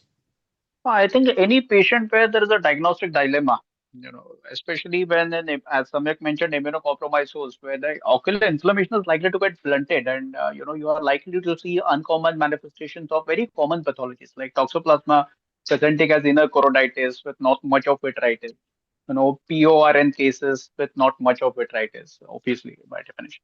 So those are the cases where a prompt referral would be good. And obviously the other scenario is where the scope of services which a general ophthalmologist can offer and the treatment is well beyond the scope of those services. For example, something which requires intravitreal therapy, something which requires intravenous acyclovir, let's say. So those cases are better referred. But one point which I want to highlight is coming from the prior discussion. In such cases, I mean, doing a PCR, referring for PCR is okay, but we should not wait for the PCR results to come in before we start assessment for such cases. So, and quite a few oftentimes I see, the patients are given some empirical treatment as a first line treatment in uveitis. If that empirical treatment is not working, then that patient should be expedited on the way to a uveitis specialist. Okay. And for both of you again, how do you approach corticosteroid use in a suspected or a known case of infectious retinitis? More a suspected case before we have determined the diagnosis, No, etiological in diagnosis. cases in cases where we are dealing with infectious uveitis, I'll consider starting oral steroids or systemic steroids only when there is a documented, very well observed clinical in vivo response to the therapy, to the antimicrobial that I'm starting. And in such cases, the steroids would be started after the antimicrobial, maybe let's see 48, 72 hours after the such response is seen. And it needs to be understood that this is just playing a supportive role. You're just curbing the inflammation. And then I would typically start off with a very low dose and then escalate, closely monitoring the treatment response. And I would not have a set tapering schedule in mind. I wouldn't write on day one 50 milligram for 1 week, 40 milligram for 1 week, 30 milligram for 1 week, so on. And obviously, like we discussed before, whenever periocular steroids or intravitreal steroids are not to be preferred when we are in a diagnostic dilemma, when we haven't made up our mind as to which organism we are dealing with, I would refrain from giving periocular steroids in such cases. Samyak, would you differ from him in any way?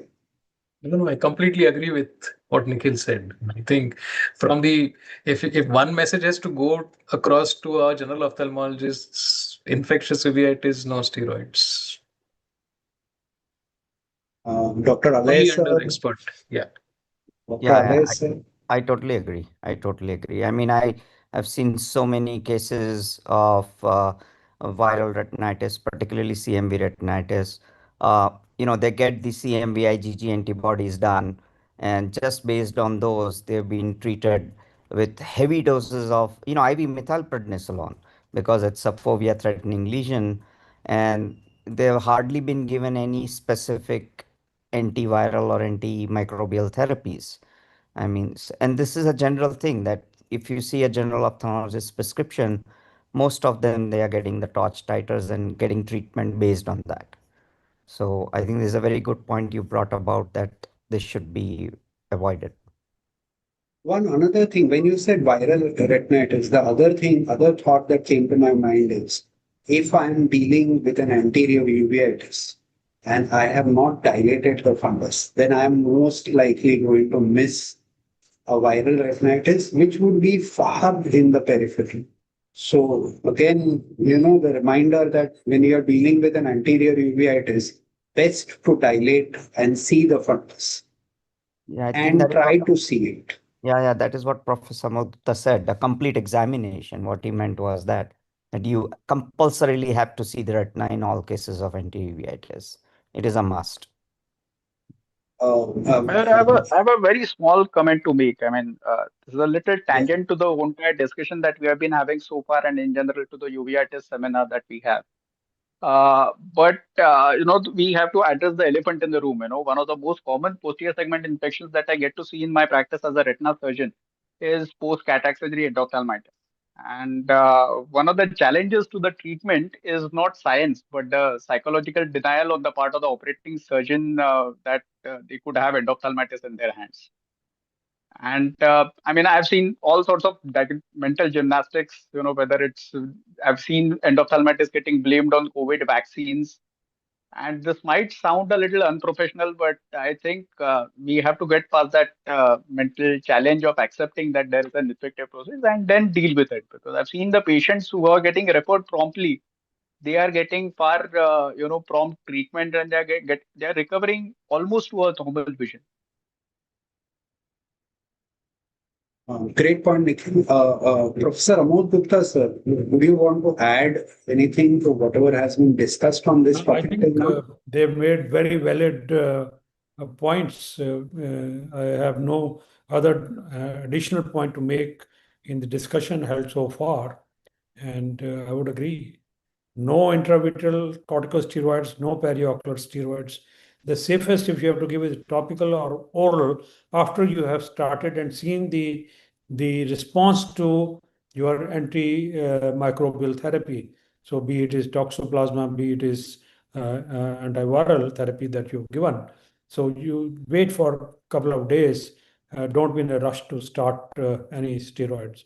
No injectables, I would say.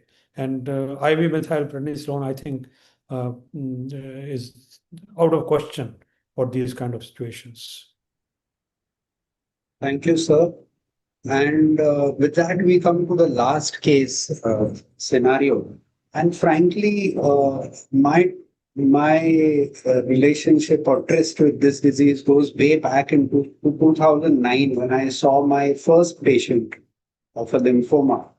And I was so sure it was a lymphoma, but none of the tests were coming positive. And I remember just referring the patient to Dr. Alay and having a long conversation with him about what should I do if I'm suspecting something and none of the tests are coming positive.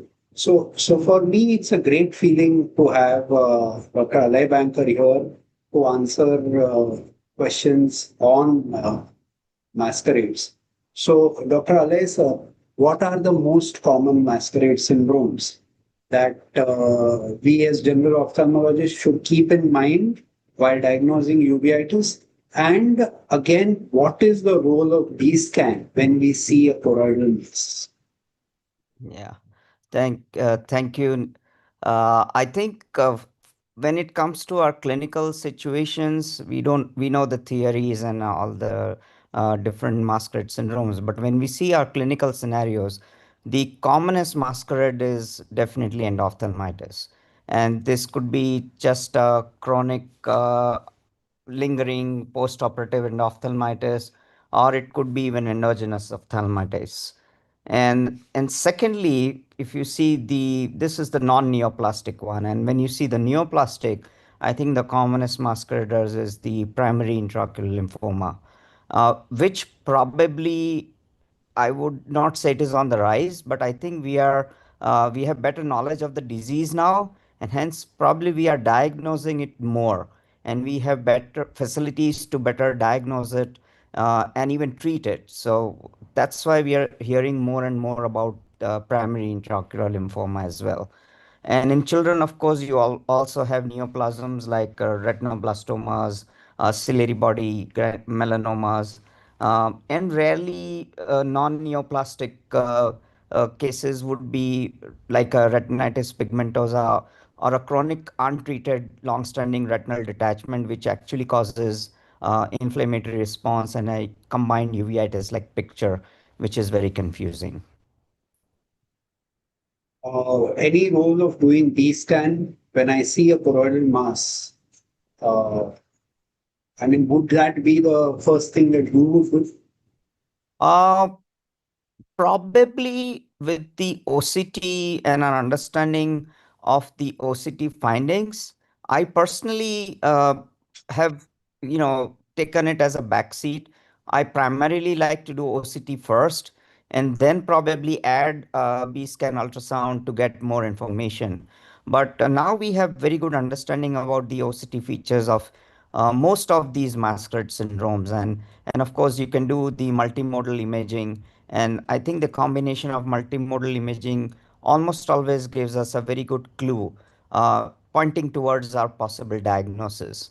And definitely, when you see the posterior segment or anything behind the retina, a mass lesion which is elevated, B scan is always a very, very supportive tool. So coming to the second question, now as a general ophthalmologist, when I'm seeing a chronic uveitis, maybe it's my own patient or someone who's come to me for a second opinion. What is that single clinical features or what are those group of clinical findings that I should see and I should think, is this an intraocular lymphoma? Regardless of the age, because nowadays we are seeing them even in younger individuals. I think for me, the single most important clinical feature is a typical scenario where you have an initial response to steroids, and as you start tapering the steroid, the disease again relapses and flares up. And you've seen this patients coming to us for second, third opinion, and they said, I was treated with steroids and I was absolutely fine. But as soon as we reduce the steroids, this keep coming back. And it's not a very, very fulminant kind of thing, and most of these patients, they complain of vague floaters, and these floaters are very peculiar. It's not like the normal floaters of a posterior vitreous detachment. They have these heavy floaters, and it's not that there is a sudden severe loss of vision. Even when you see your fundus, you have a very diffuse haze in the entire vitreous, and you're actually able to see the retina and the choroid, and sometimes you'll see those classical retinochoroidal lesions through that vitreous haze, which is very classical of an intraocular lymphoma. And sir, I have suspected it to be an intraocular lymphoma. Now I thought I would refer it to you. What would be your approach as a specialist in evaluating such a patient? So, if you give permission, I'll just like to share Yeah, a sure, clip sure, sure. that, I will stop sharing it. yeah, Yeah.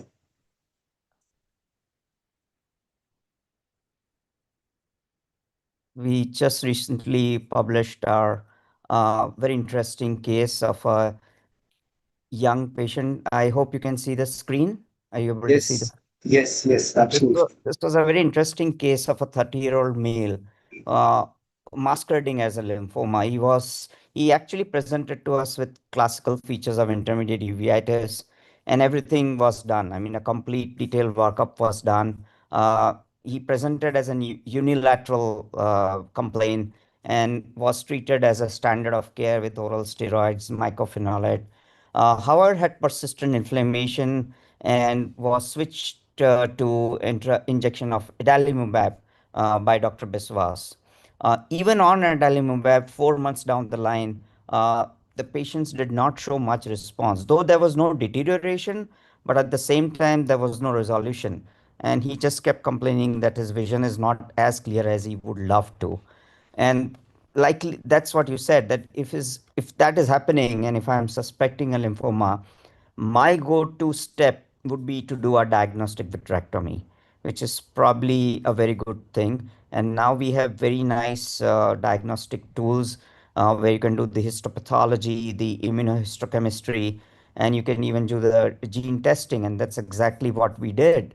And I'll just show you how the vitreous looks like. You know, you see, I'm doing a diagnostic vitrectomy, and this is the classical vitreous in a vitreoretinal lymphoma. You can see this is almost unmatchable. You never see a vitreous like this, probably except in certain cases of endogenous ophthalmitis. But even then, this is, you know, white. This is absolutely white looking vitreous, and it's almost like a sheet. There is no pigments or smaller opacities. It's almost like a continuous white fibrinous looking vitreous. And this is a very important clue that this could be vitreoretinal lymphoma. And this patient was very interesting because he did not have any retinal involvement at this stage. So we were very lucky because we caught him early and we had very good immunohistochemistry and histopathological reports. And then the patient went on to get treatment with his oncologist and actually did very well. So as you were asking me, my go-to would be a diagnostic vitrectomy. The beauty of the entire thing is the fundus at the end of treatment. It is so clean, so Absolutely. clean. Absolutely. Yeah, I think previously when we did not have these diagnostic facilities, I mean, coming from Ahmedabad also, in our part of the country, we did not have good labs. What we used to do is give empirical intravitreal methotrexates, serially, and do a therapeutic test.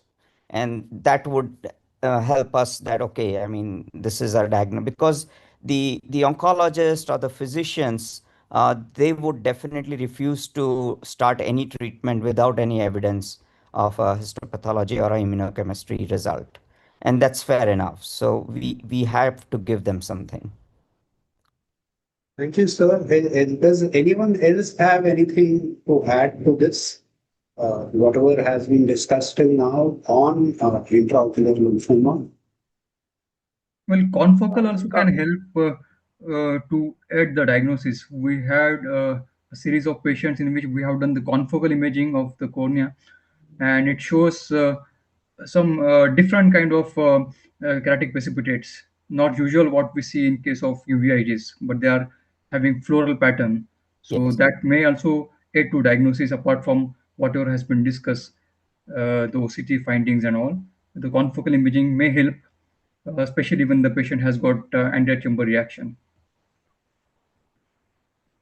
So one thing I would like to add here, apart from what Dr. Ali said, that these loose sheets of cells, I think you showed a very nice vitrectomy video with this classical sheet of cells, which is very loose.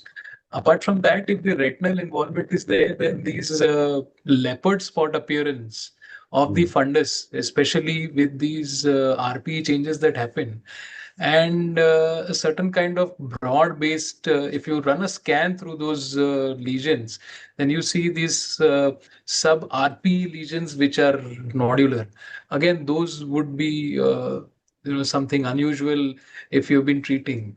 And rightly, as Dr. Alay said, that these don't turn up in the first instance. They've been treated with steroids again and again, and sometimes these lesions, the choroidal lesions, would shift from one part of the retina to the other. So fleeting choroidal lesions should again be one of the red flags to suspect intraocular lymphoma. So would I be right if, as a general ophthalmologist, I say that if I am suspecting something like that, I should not start systemic steroids and just refer it off for a diagnostic vitrectomy? Would I be right if I said that? I think you're absolutely right. Yes. Absolutely, because most of these primary vitreoretinal lymphomas ultimately end up in getting systemic manifestations, and they would also need a very, very thorough neuroimaging analysis elsewhere, particularly of the brain. Sometimes they also do a CSF study of these patients, because down the line, there's a very high possibility that they develop this disease elsewhere. And if treated early, the prognosis is very, very good. So I think the onus lies on us that we get a very good diagnostic yield and confirm the diagnostic for the oncologist to have a very early treatment, so as to give a very good prognosis to the patient. There's one thing that I'll add here, this time not as a general ophthalmologist, as somebody who's had the fortune or misfortune of diagnosing quite a few of ocular lymphoma, is that I've realized that we need to catch them in the eye if they become CNS, if they involve the CNS, then the mortality rate significantly increases. So I think it becomes important that all of us here understand that if we are dealing with a refractory uveitis, something that's not conventional, something that's not responding conventionally to conventional treatment, it's better to suspect a lymphoma and try to rule it out, because that way you are, sort of helping the patient's life. The moment it becomes a CNS lymphoma, and you have reduced decades of the patient's life. So that is this. This is something that makes me very passionate. And Dr. Alay, I'm sure you remember that conversation from 2009, where I was like, "Abhi karu kya? ऐसे ही Absolutely. treatment थोड़ी ना start करनी." Yes, Uh, yes. So coming to the last scenario, and this one is especially for Professor Amol Gupta. We all talk of years of experience. He talks of decades of experience. And from his decades of experience, I want him to answer this one question.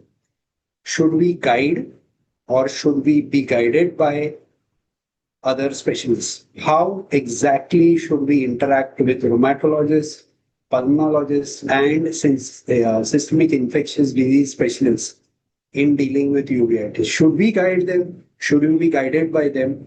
How should that interaction be? Because this is a very essential interaction that will happen if I want to deal with uveitis. Over to Well, you, sir. thank you, Mayur, for asking this question. I indeed had the privilege of uh, working very closely with our physician friend. In fact, it was the first worldwide clinic where rheumatologists actually attended the uveitis clinic, and they were present. And in fact, he learned how to do slit lamp exam and indirect ophthalmoscopy as well. Now, it's not the case of guiding a physician or be guided by them. I think it's a question of developing a mutual respect and complement. We don't try to be a physician and they don't try to be a ophthalmologist. So we need to complement each other.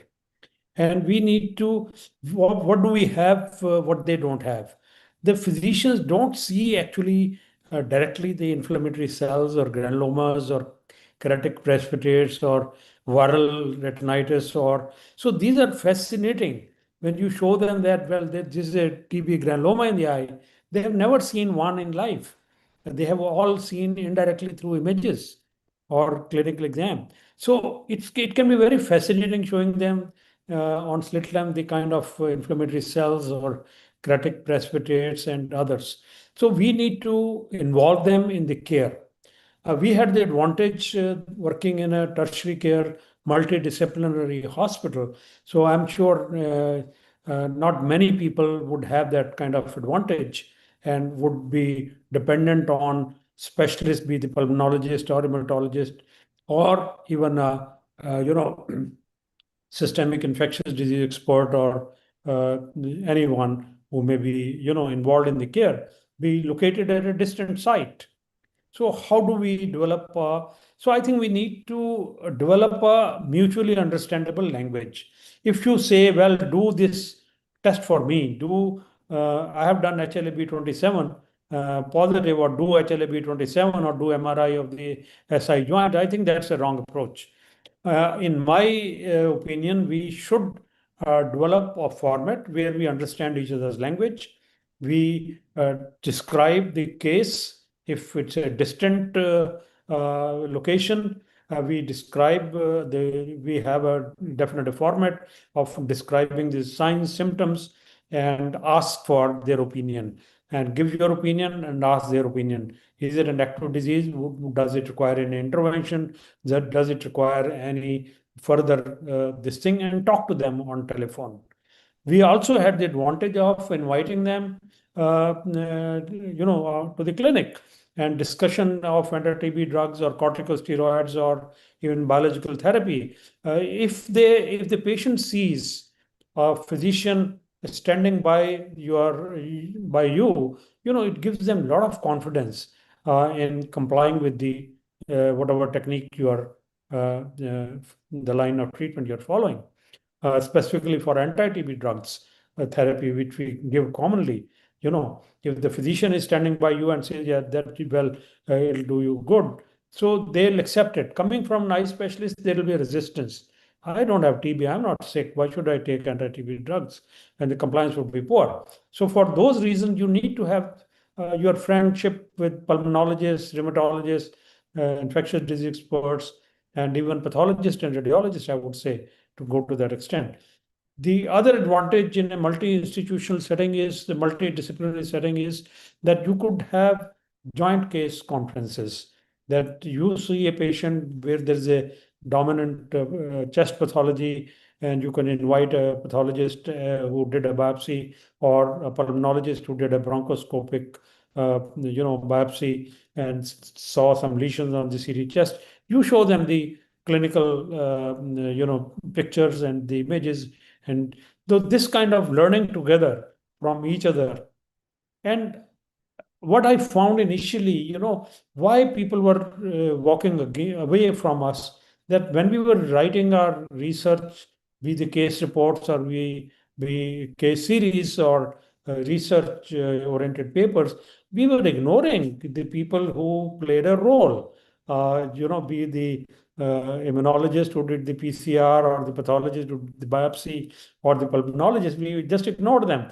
They would never come to know.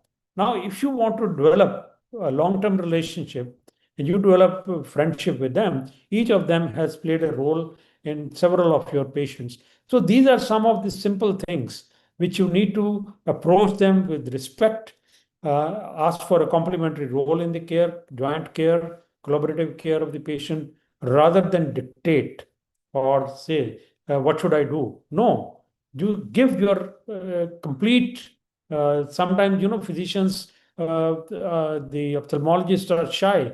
No, no, why should I share my data with this fellow? He'll publish the paper. So that is an institution, teaching institution, that has been always the case. So I think we should develop confidence that the data shared with the physician who's contributing to the care of the patient is important and confidential. And I'm sure they'll respect that view. So I think these are some of the few tricks that we learned along the way over decades, trying to reach that. And I'm sure the physicians get interested seeing the eye pathology, which they have never learned in their lifetimes. So it's quite exciting for them to be a part of the team. Thank you, I'm sir. sure others have some viewpoints. Thank you, sir. Any additions to this from Dr. Ale? No, I think Sir has very nicely mentioned that, and particularly for people like me who are in private practice, it is a major issue. I mean, where in an institution you are better placed, but with private practice, I think that's what we've evolved, and we've learned from him that, and slowly you need to get sort of a teamwork between your rheumatologist, oncologist, imaging specialists also. So I think it's also important that you constantly give them the feedback of the case history. Sometimes I also send the images, and also I think the response to their treatment of our patient gives them more confidence for our next patient. So I always make it a point that when I have a syphilitic patient or a tuberculosis patient treated by them, I send them the images how very nicely the patient has resolved, and then you get better acceptance of what you recommend, because initially we had faced a lot of resistance from these people, and this is, I think, a good way to just get friendship with them. Ankush, Samyak, Dr. Nikhil, anything to add? Well, when I refer my patient to rheumatologist, I always write down the number of recurrences. So that gives them confidence that how chronic, how recurrent disease is, if we really want to step up the immunosuppression. Because if you just ask them to step up the immunosuppression, they will be baffled that why we go on increasing the immunosuppression when the patient has got nothing in the system. But once you give them the entire history, how many recurrences the patient had, that gives them some confidence to increase the immunosuppression.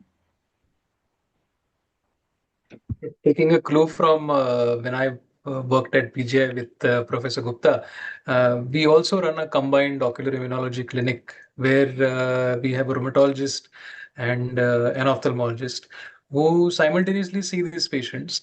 And so that major treatment changes, especially when there is a initiation of immunosuppressive treatment or initiation of biologics, or specific milestones such as female patients wanting to plan pregnancy.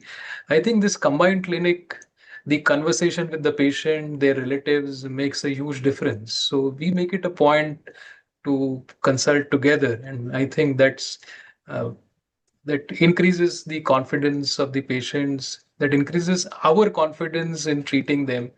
I think that's been a great uh, input, I think. Amazing. I Nikhil? also think that it makes us better physicians because I learned quite a bit from the rheumatologist who was visiting our clinic, Dr. Aman. Yeah. And it made me a better physician. I mean, sir always likes to mention that the ophthalmologist also should learn to think like a physician. So I think it helps us prioritize the treatment benefits and whether the certain side effects are to be risked or not. Nikhil, it's very funny because my son is studying for his USMLE Part 2, and I sit with him to solve some questions. And I always tell I was extremely poor in medicine, you know. And then when I show him some uveitis cases in my workup and I discuss with medicine, I says, Dad, see, you know medicine, you know it all. Uveitis is medicine. Yeah, that's right. And to add to all this discussion, I think for children, we need to have close association with pediatric rheumatologists. I think somewhere we lost that. Pediatric Yeah, rheumatologists play a very keen role Absolutely. in telling. And we had, I think, some of the cases were reported where we missed Blood syndrome for almost 18, 20 years. Yeah. And we were treating them wow. as yeah. Mhm. So some of these issues get resolved, particularly childhood uveitis is very critical, that we have close collaboration with these people. And many times the patients feel that they are just being shuttled between the ophthalmologist and the rheumatologist. Like, I think we need to be able to communicate, not always easily. communication. Yes, Communication is the chief main issue, and that is because of the shortage of time that we don't have time. But these are the cases; those they don't come daily to your clinic. They are the ones in a while, they'll come, and they deserve your time. I think, and you'll be rewarded by the time you spend on the patient and their questions and the strategies that you follow. They'll abide by absolutely. you because, yeah. I think a very apt comment made by Professor Amod Gupta at the fag end. Uveitis is something where there should never be shortage of time. And Yes, when Dr. Anaga Herur shared the flyer with me, I just saw the date and then it was written 8 a.m. onwards. So I was like, great. There isn't an 8 to 9, or there isn't an 8 to 9:30 or something like that. And in the process of this entire thing, what I realized is that all of this goes on YouTube. And so we have now a close to 2 hour YouTube treatise, on each of these topics. There are questions which have been absolutely. asked to experts, and there have been a no holds barred answer given for all of Actually. them. So Yeah. And over to the you. best part, yeah, the best part has been that all of you have taken your own time and there is absolutely no rushing or, deadline to meet or things like that. So actually, you all have done the kind of passion and dedication that all of you have shown. I think nobody has been looking at the time, and these are actually pearls of wisdom, and they're going to be on the YouTube, and I'm sure everybody will see this again and again. It is like a treasure trove for Mm. uveitis. Special thanks to you, Anaga and Mayur, for accommodating me, and No, of course, You fixing of are the very course. valuable, Ale. Very You are valuable, very yes. valuable Thank you. expert Thank you all that we very have in much. India. Yeah. Eh? Thank I've you known all. you for so many decades. Your contributions have been remarkable, Thank you. always ahead of time. Thank you. So proud So of you all, and it's been really an honor and privilege for MOS to host this webinar. And we're really very, very happy and feel privileged that all our members, why only MOS, in fact, everywhere, from all over the country will have access to this. There's so much of learning for our day-to-day cases. Really deep gratitude to each one of you. And Dr. Amod sir, thank you so much for all the valuable inputs. Dr. Ale, Dr. Nikhil, Dr. Samyak, Dr. Ankush, and yes, Dr. Mayur, you have worked so hard to coordinate all this, to make this wonderful presentation, and to ask the absolutely the right questions that are in the minds of the general ophthalmologist. I think we have covered the entire as much as possible, all because of your efforts. Thank you to each one thank of you so you. Thank much. you so Thank much. Thank you. you. Thanks. Thank you so much. Mayur, you have been a great moderator. And special All- thanks to you and all of you. Thank you. Thank I you so enjoyed much. Thank you, participating. Mehul. Thank you, Always. everyone. Thank you. Thank you. Thank you. Thank you so much once again. Yeah. Thank Thank you. you. Anand. Good Thank you. night. Thank Bye. you. Bye. Bye. Good night. Bye. Bye. Thanks.